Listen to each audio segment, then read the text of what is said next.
I'd like to welcome everyone to Webinar Wednesday. Today our presentation is entitled High Blood Pressure, the Hidden Danger That Lurks Beneath, and it's going to be presented by James Lewis of Fort Bend Clinic.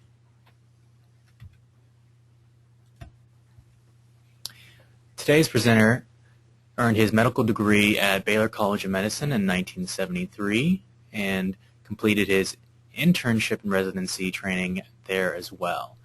He's a clinical instructor at Baylor College of Medicine and University of Texas. He was recognized for excellence in diabetes care by the prestigious National Committee for Quality Assurance, or NCQA, and has been with Kelsey since 1999. I'm going to turn it over to Dr. Lewis now.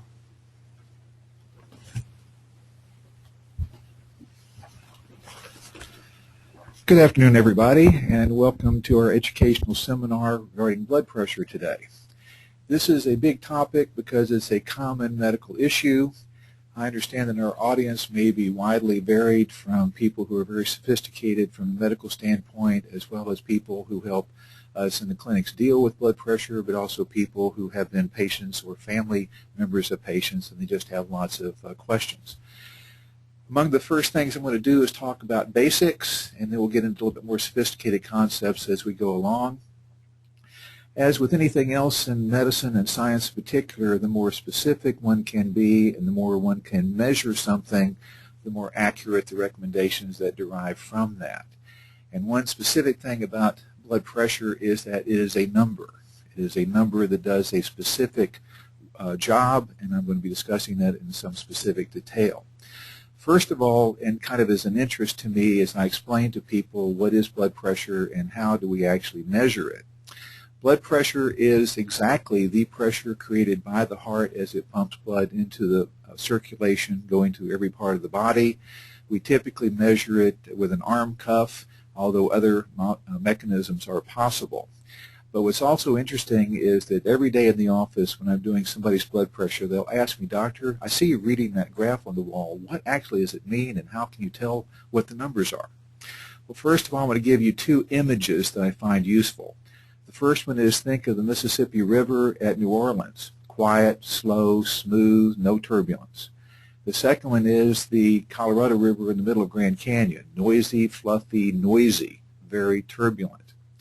When we actually measure blood pressure, we put the cuff on to create a tourniquet effect so that the actual flow of blood at the tourniquet is stopped.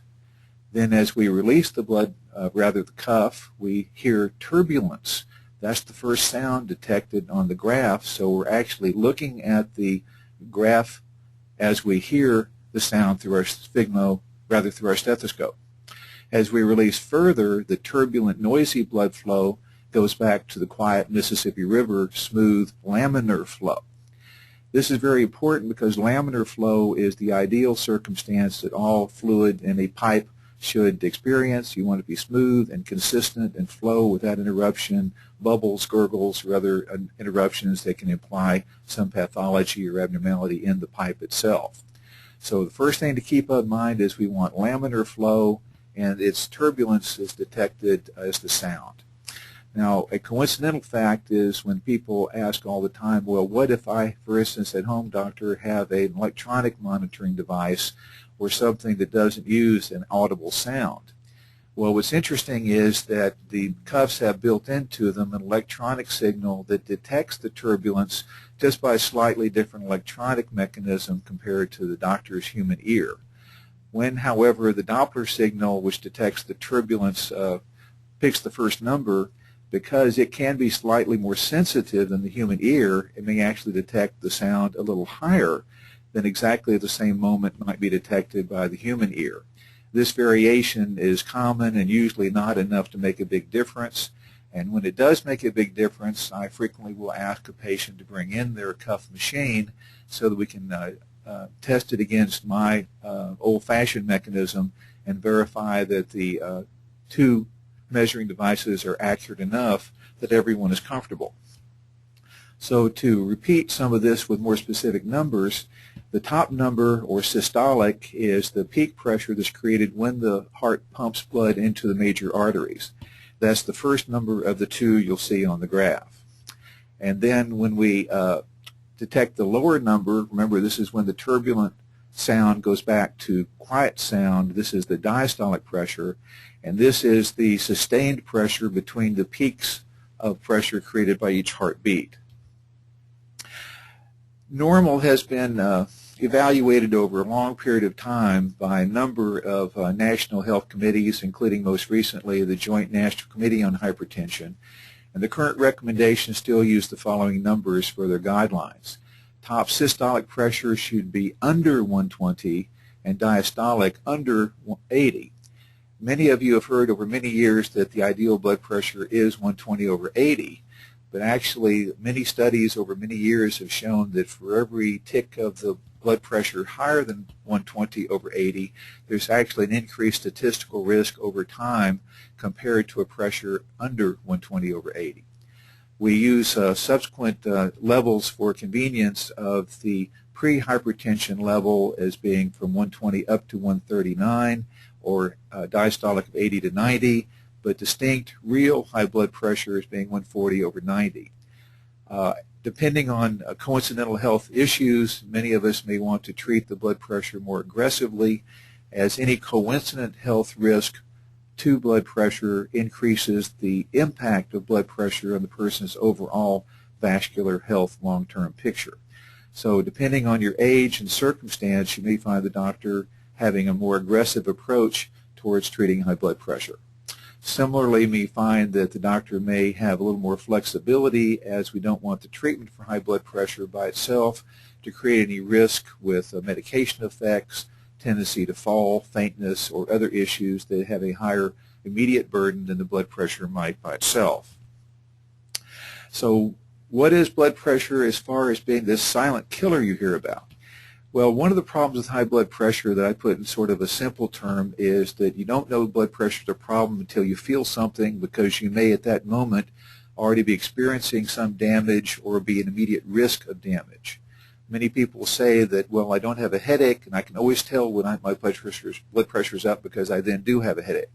I wish that were always a reliable parameter we could trust, but we do not advise people to wait until they have a symptom of headache or chest discomfort or breathing difficulty or swollen feet or anything else to wait until they get their blood pressure under treatment.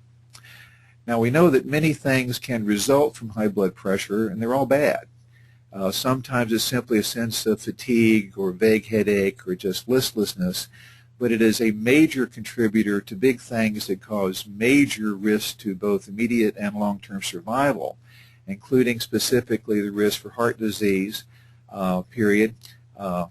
Rather, the heart disease can be manifest as an increased risk for heart attack, but it can also be at risk for causing the heart muscle over time to respond to the higher demand for pressure treatment by making the heart muscle thicker, which can in actuality eventually cause it to be weaker and prone to other difficulties.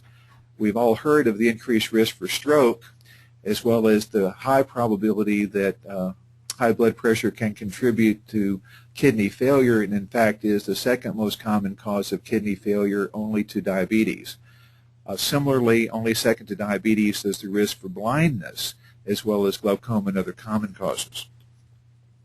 Now, here's where it gets a little bit more intense, and the reason why we make such a big issue about diseases like hypertension, and that is so many people have it. If you realize the American population is roughly 300 million people, we now know that it's estimated that 50 million will actually have high blood pressure on a verified clinical diagnosis basis. That means that roughly 1 in 4 American adults already has high blood pressure. The difficulty with that is that many people at this point in time do not know. They won't know until they're measured and is shown to be reproducible. We do know that certain groups of people have a higher risk for high blood pressure and thereby higher risk for the complications of high blood pressure. Certainly men have a higher risk for high blood pressure, but only up until about age 55, after which the risk for men and women are equal, and over age 74, they are actually at greater risk for high blood pressure than men. Of course, part of the story is after age 74, there are more women than men surviving anyway. Incidence is a statistical comment that's used by people who study diseases for at what age a disease is found to occur for the first time. If you look at the graph on the screen right now, you'll see that we find high blood pressure even at the very earliest ages of adulthood in the late teens. My wife is a pediatrician, and she's finding high blood pressure even in preteens and early teens, especially those who have a significant weight problem. So high blood pressure is not just an adult problem. It can actually be identified very early in life, and certainly the earlier in life is identified and treated, the safer the outcome for that individual as well as for the population number in the entire country. As you see also on the graph, the peak number, or correction, the peak age group for which high blood pressure is first diagnosed is actually in the mid to later middle years of life. But there's an interesting other statistic called prevalence. Prevalence is actually how many people in a given age group already have the diagnosis overall, not simply newly diagnosed. And if you look at the original graph of incidence, if you sort of add on age groups, you'll see that as people age, they have a cumulative risk over all those years of high blood pressure. And actually, by the time people reach 80, there's about a 90% chance they will have high blood pressure. Now, one of the questions that comes up often is, well, why is it the case that people as they age have higher blood pressure? There is an Italian mathematician named Poiseuille who came up with some ideas about this way back in the early years around 17 to 1800, among the earliest of the very sophisticated mathematicians, and he was looking not at blood pressure but at hydraulic systems. What he found is that if you take a pump that's attached to a pipe that leaves the pump and then returns to it and maintains a constant volume, then the determinants of pressure are how hard the pump pumps, how much fluid's in the system, and the diameter of the pipe. And among all of us, as we age, even without having blockage or bad plaque in the arteries, all of our arteries go from being fairly elastic and rubbery to hard and then gradually narrower. And as the pipes get narrower, which is an inevitable effect of age, then invariably most of us at some point in our lives will be at significant risk for high blood pressure. Now, many people for years past used to think, well, then if it's so common for blood pressure to rise with age, then it's okay for elderly people to be allowed to have higher blood pressure. Unfortunately, this proves to be exactly untrue. We actually now know that as people age, the need for maintaining pressure at normal range is the same even as people advance in age. And we should not allow people to have exaggerated higher blood pressure unless the treatment creates risks that are greater than the benefit of controlling it.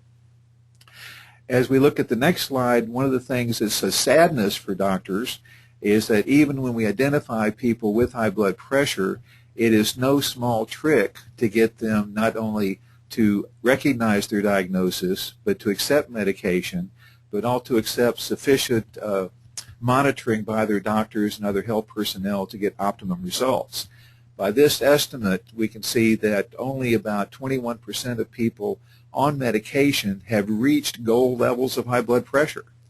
And as a physician who deals with high blood pressure literally multiple times a day, I can truly reaffirm the fact that both on the doctor's side trying to find the best treatment, but also on the doctor's side, the patient's side taking the correct medicine, it is no small challenge as a team of doctor and patient to succeed with adequate control.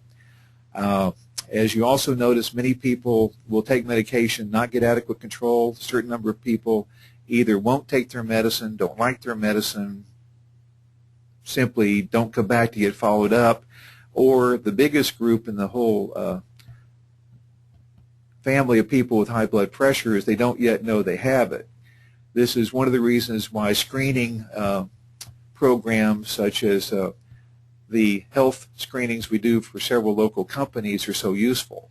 It's why health fairs are so useful. If we can get a person simply to walk up and allow their blood pressure to be checked, we have a significant possibility of identifying something the patient would not themselves otherwise ever have a reason to know.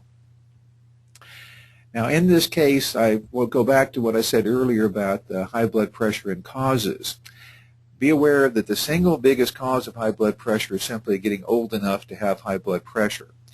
This has been used for many years under the definition of essential hypertension, meaning there's no other specific causative factor that we can identify. Only about, as this graph shows, 5 to 10% of people will have identifiable causes of high blood pressure, and those may have separate medical investigations necessary. It's a common topic on this next slide to talk about white coat hypertension, and I have two interesting comments to make about this. One of them is, it's absolutely true. There's no question that some people are so tense in the doctor's office, the dentist's office, or some other circumstance where a medical event is taking place that their blood pressure shoots up purely from that stress reaction. Now the question is, does that mean the person does not have high blood pressure, or does it simply mean they are susceptible to it, even, in my opinion, with the stresses and strains of day-to-day living? Think of a tough time at the office. Think of a test at school. Think of bad traffic. Think of disciplining a child at home. There's any of a number of common events we all face on a daily basis that can legitimately raise our blood pressure. The question is, does that warrant being on blood pressure medicine? Interestingly, in Great Britain, this issue has come up to be so intense that the National Health Service now actually strongly recommends what's called ambulatory blood pressure monitoring, which means that the patient actually carries a blood pressure machine that goes off automatically and digitally records high blood pressure all day long for 24 hours or more. The patterns show that when people have normal blood pressure at rest, especially during sleep at night, they may actually be less at risk for needing medication than those whose blood pressure is sustained elevated during the night. At Kelsey-Seybold, we have ambulatory blood pressure monitoring available, and this can be set up by any of the primary care physicians who deal with adult patients with high blood pressure. Our cardiologists are certainly available also to assist us in making differentiations of who does and who does not need blood pressure medicine in unusual circumstances.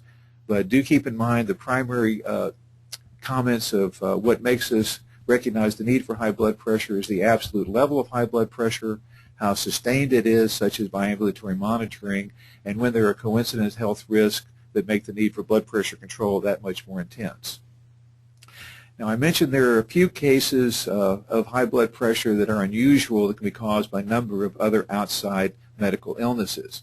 And among those listed here are common things like kidney disease, which can be both a result of high blood pressure and a cause of it, an unusual form of adrenaline-producing tumor called pheochromocytoma. I've seen probably half a dozen of these in almost 40 years of medical practice.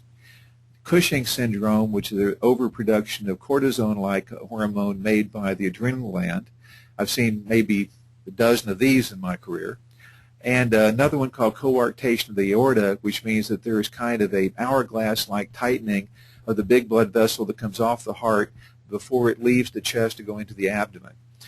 This is often the effect of a childhood congenital heart disease that is most typically found by the expertise of our pediatricians in common times, but every now and then we'll find an elderly person who never had the diagnosis made in childhood, and we present with high blood pressure in adulthood. And then another thing that can produce a hormone that affects the retention of salt and water called primary aldosteronism. So coincidental things can also do this include thyroid disease, but also common things that are hereditary factors, including race and age. You've already heard me discuss age. You've already heard me say that men get it more than women, especially in the younger age group.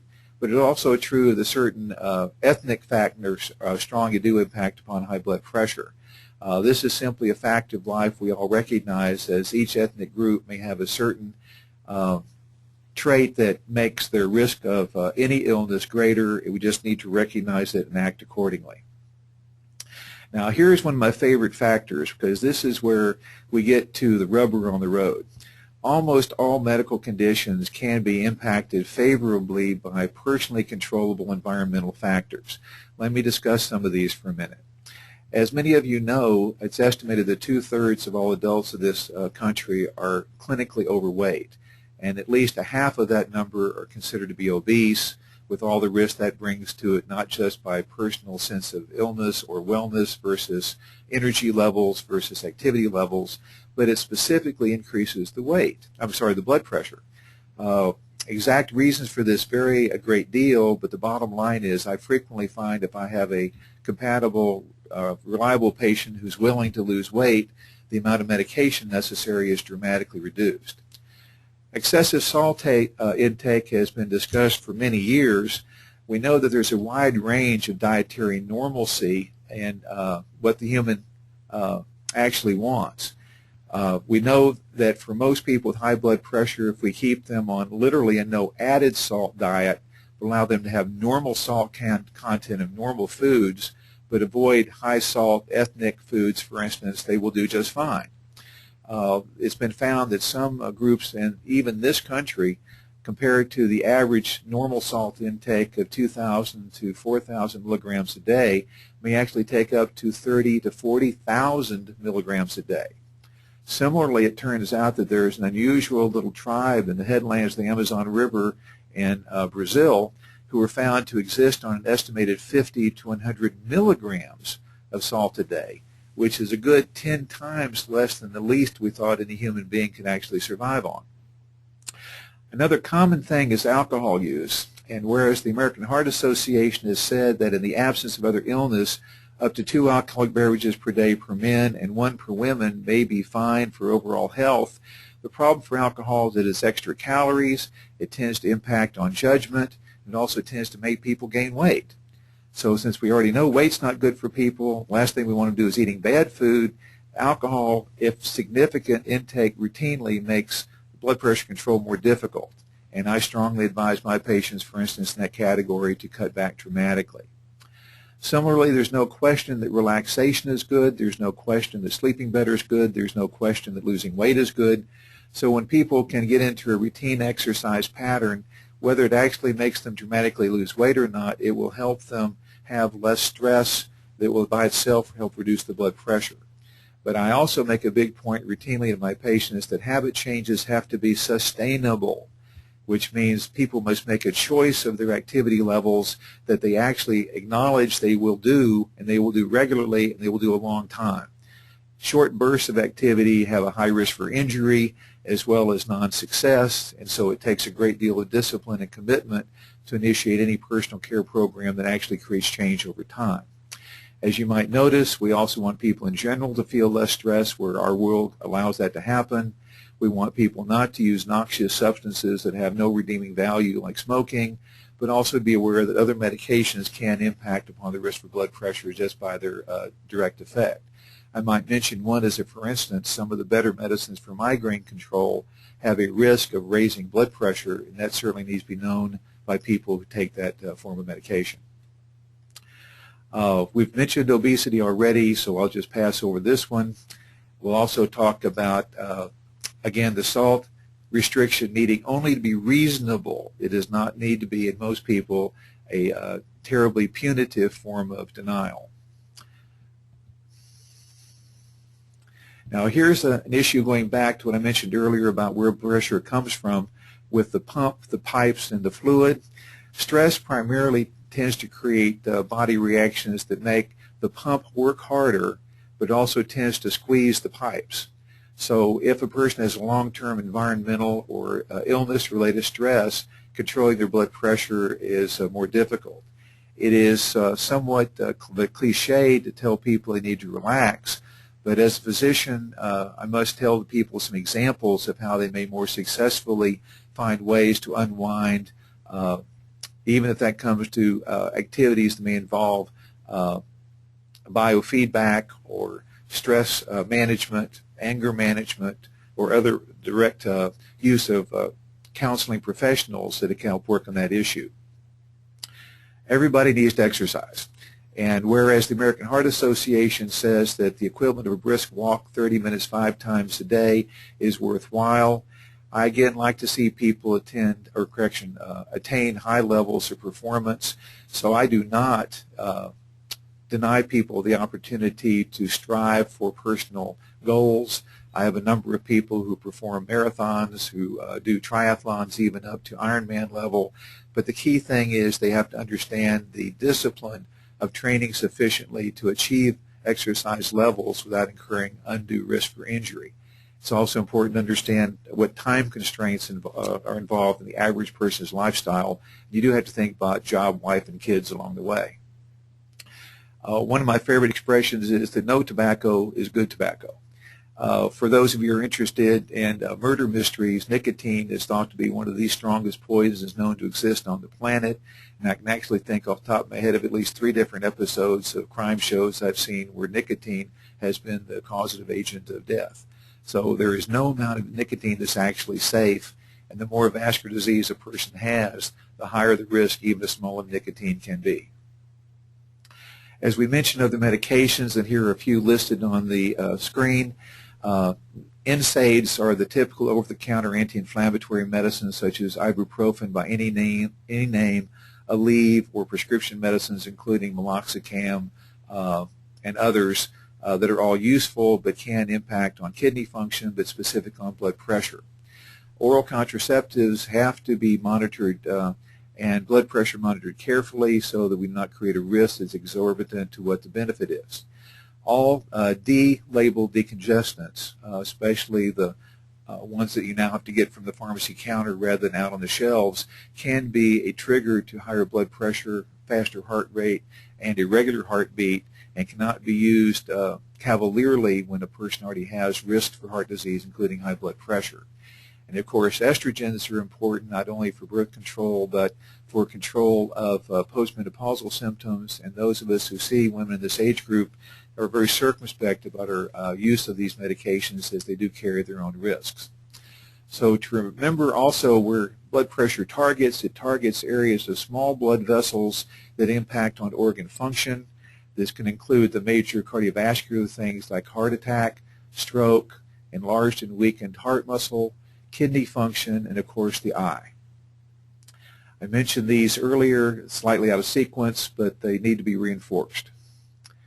So think of the things that you can do first, because it's important not to rely upon a medicine to reverse something that's very much also in your control. So please begin thinking about targeting normal weight. Do so by an intelligent diet, looking for weight control spread over time rather than a sudden burst of enthusiasm that's often non-productive. Find a sustainable exercise pattern that you actually agree and commit to over time, and then your doctor will advise you about what medication at what point in time is necessary given your degree of risk.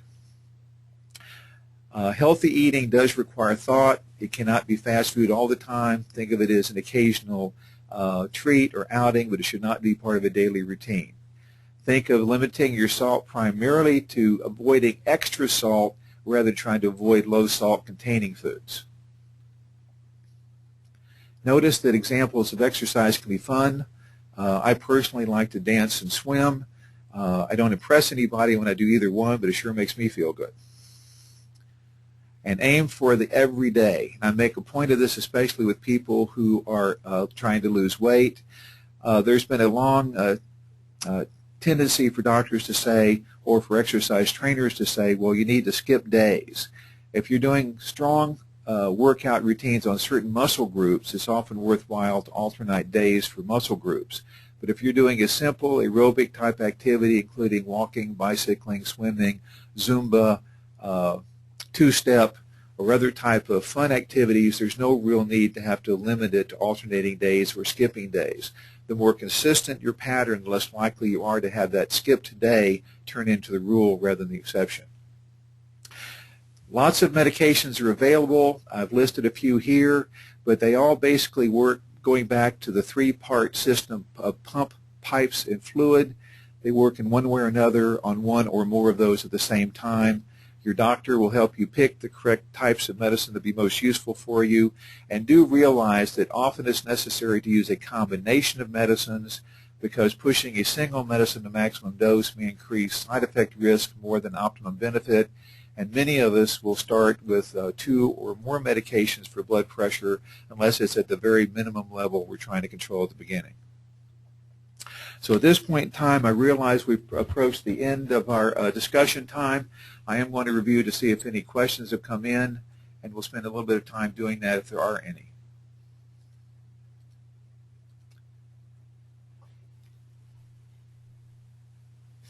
I'm going to go quickly through a few questions that have come in. The first one from Johnny asked, what would be the first significant warning symptom a patient should notice? Remember what I said, by the time you have a symptom, you may already be in trouble. So the best thing to do is monitor your blood pressure routinely, if not with regular exams, by the age interval recommended by the American Medical Association, or take advantage of things like health fairs at your job, place of work, etc. Do not wait until you have a symptom to monitor blood pressure. Another question is, should blood pressure medications be adjusted, especially if you lose weight or have other beneficial things happen? Happily, one of my favorite activities is to reduce medications, whether it's for diabetes, for cholesterol, for blood pressure, whatever.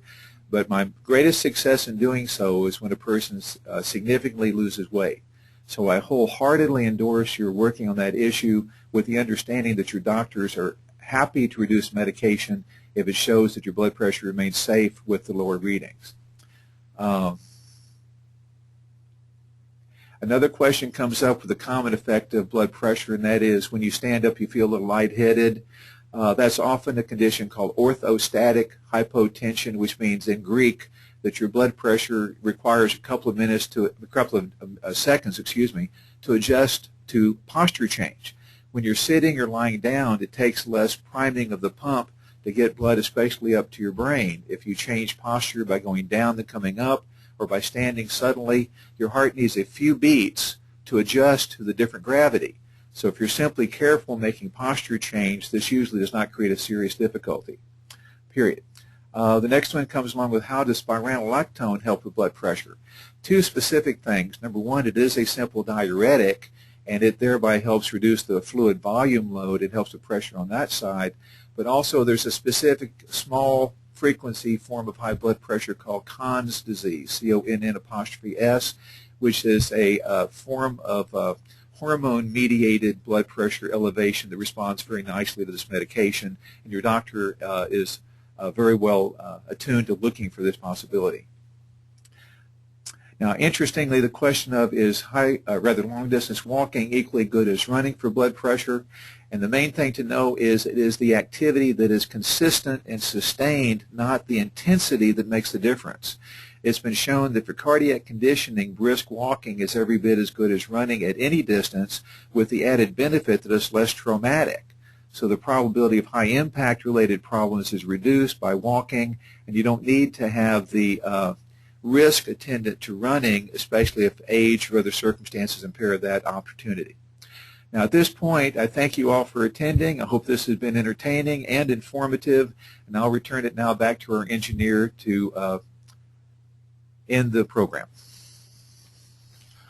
I'd like to thank everyone for attending, and have a great day.